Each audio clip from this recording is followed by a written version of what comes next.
everyone and welcome to Stimulus Academy. In this video we are going to start with a topic of plant physiology, which is apoplastic and symplastic pathways. Okay, so we are going to learn the difference between these and why are these pathways useful, like what is their role. Okay, so with that, now let's start with the topic. We all know that plants absorb water through the roots and it is transported through the xylem. Okay, now for the absorption of water, there are different pathways. Like there are basically two pathways which help in absorption of water. The first thing is that roots absorb most of the water that goes into the plant. Okay, so roots are the are the first part which absorb water. Okay, so now the absorption of water and minerals, so among the roots also the absorption of water and minerals is with the help of root hairs. Now what are root hairs?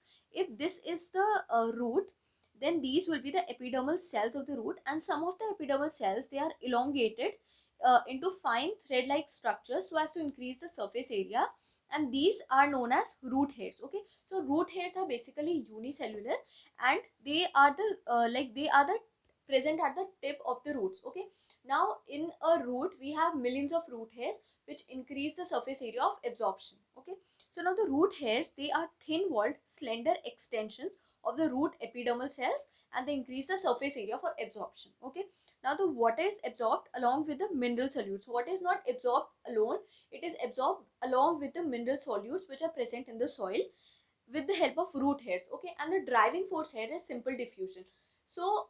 We can note that the concentration of mineral solutes and water is higher in the soil as compared to that in the root.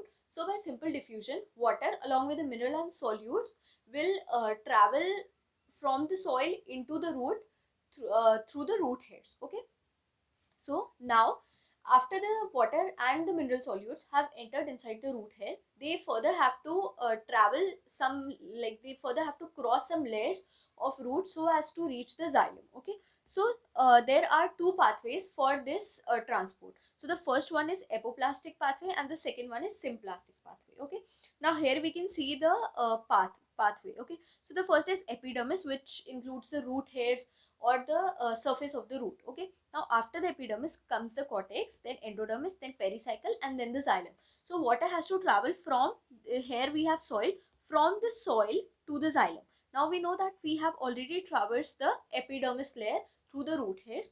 Now after this epidermis layer, here in the diagram we can see that there are two pathways. The first one is that water is going from one cell to the other and it is crossing the two cells. Okay, so we know that we have certain cellular junctions which are known as plasmodesmata in plants. Okay, so it is crossing this plasmodesmata and it is traveling into the cortex region. Okay, another pathway which we can see here is that if this is the cell membrane and this is the cell wall, so water cell wall, okay, so water is traveling in the space between the cell membrane and the cell wall. Okay, so it is traveling between this space. Okay, so now I have told you that these are the two pathways. The first one is when it is traveling between the cells, and the second is when it is traveling between the space of the cell membrane and the cell wall. Okay, so the first one is apoplastic pathway.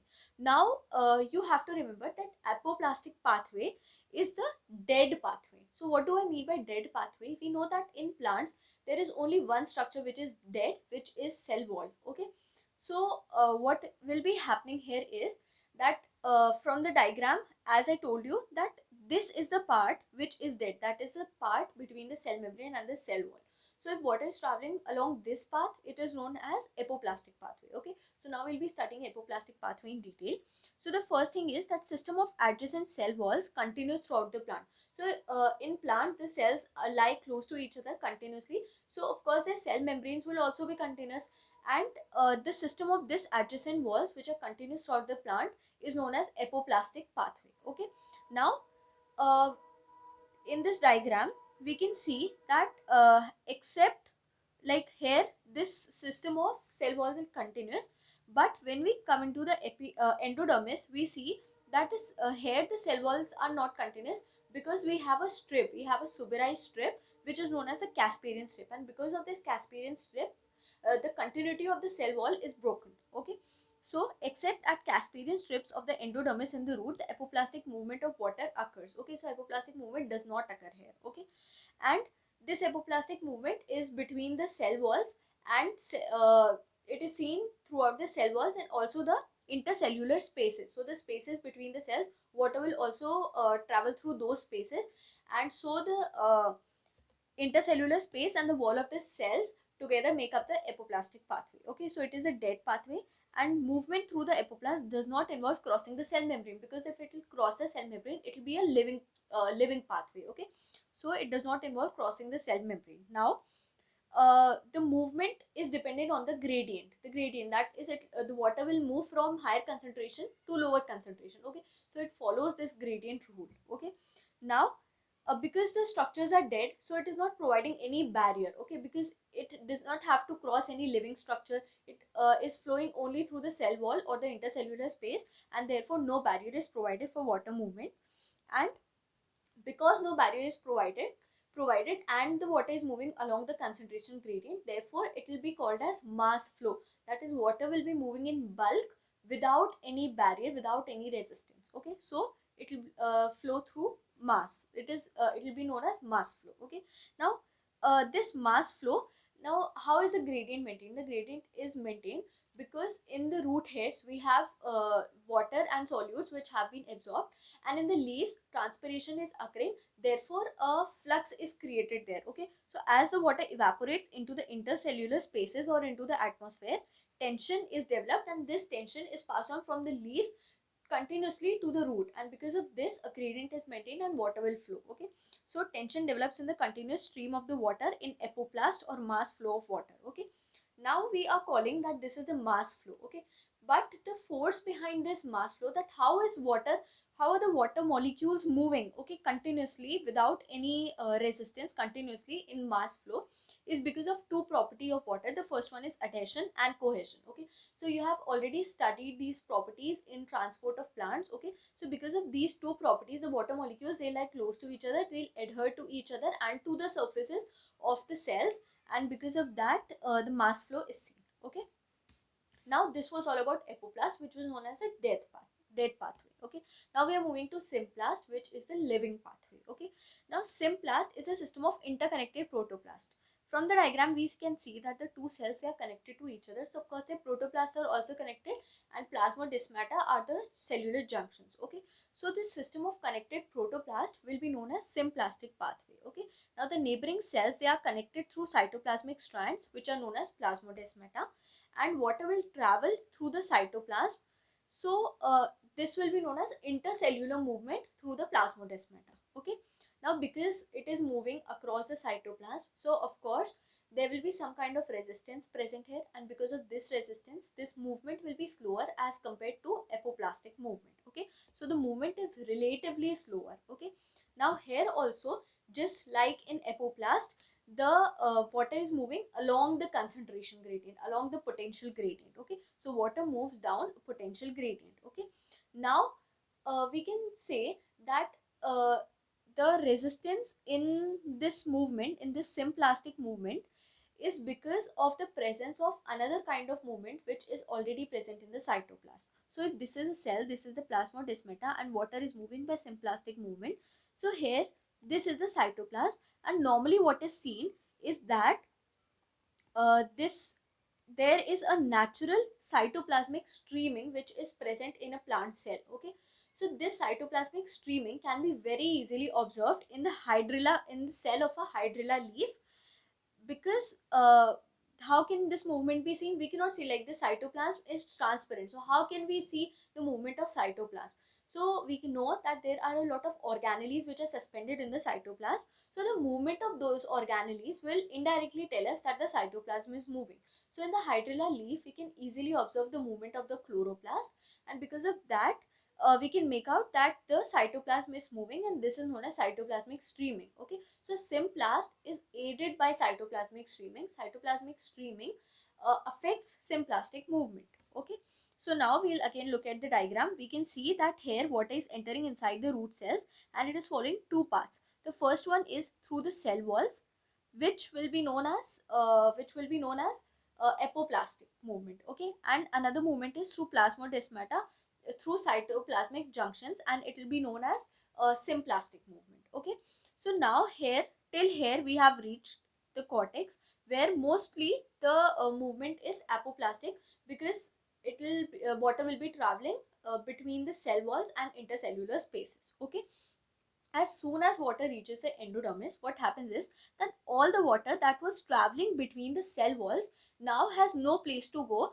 because the cell wall is suberized. Okay, now suberized means it is impervious to water. Water cannot pass through this layer. Therefore, what the water will do is it will enter inside the cell, and this will then be known as symplastic movement. Okay, so inside the endodermis, because of the presence of Casparian strips, we can say that now the water is following symplastic pathway. Okay, so what happens is that most of the water flow in the roots is through apoplastic pathway, because until the cortex, the cortical cells, they are very loosely packed, so a lot of intercellular spaces will be present, and so no resistance is offered to water movement, and it will easily flow with the help of symplastic pathway. But as soon as water has crossed the cortex and now it has reached the endodermis, what is seen that in the inner boundary of the cortex, which is the endodermis, this layer is impervious to water because it has a suberized matrix which is known as Casparian strip. So now water cannot cross this layer. Okay, so water molecules are unable to penetrate the layer, so directed to water regions that are not suberized. Okay, so they now move to the regions that are not suberized. It crosses the cell membranes, and therefore the movement now becomes symplastic. Okay, so here we can see that this is the apoplastic movement, where water is flowing through the cell membranes or the intercellular spaces. Okay, so now most of the water absorption is through apoplastic pathway, and some of the water also follows symplastic pathway up till the cortex. Now as soon as it reaches the endodermis, what is seen that this, because of suberization of the endodermal cells, now the water is not able to follow the apoplastic pathway. It will now change its path to symplastic pathway. Okay, so the water, as soon as it reaches the endodermis, the water then moves through symplastic pathway, again crosses the membranes to reach the cells of xylem. Now as soon as it has crossed the endodermis, now the water has to enter the xylem. Okay, so now it will again become symplastic. Okay, so the movement of water through the root layers symplastic in the endodermis. So in the endodermis, movement is symplastic because of presence of Casparian strips. Only way water and the other solutes can enter the vascular cylinder. So if water has to enter the vascular cylinder, that is a xylem, from the root hairs, it has to follow symplastic pathway in the endodermis, otherwise it will not be able to enter there. Okay, now once the water is inside the xylem, that is between the cell as well as through them, so once the water is inside the xylem, it can now flow, it can now follow apoplastic pathway or symplastic pathway, because both intercellular spaces will be present and it can cross the cells also. Okay, so now in the young roots, particularly if we see the young roots, what is seen that water enters directly into the xylem vessels. Okay, so here the water enters directly into the xylem vessels or the tracheids, because they are non-living conduits, that is, they are dead. Therefore the water here follows apoplastic pathway. So in the young roots, totally we can see that apoplastic pathway is followed. Okay, so water absorption in young roots is with the help of apoplastic pathway. Okay, so that was all about the apoplastic and symplastic pathway and how they aid in the water absorption. So I hope that you understood the topic well, and thank you.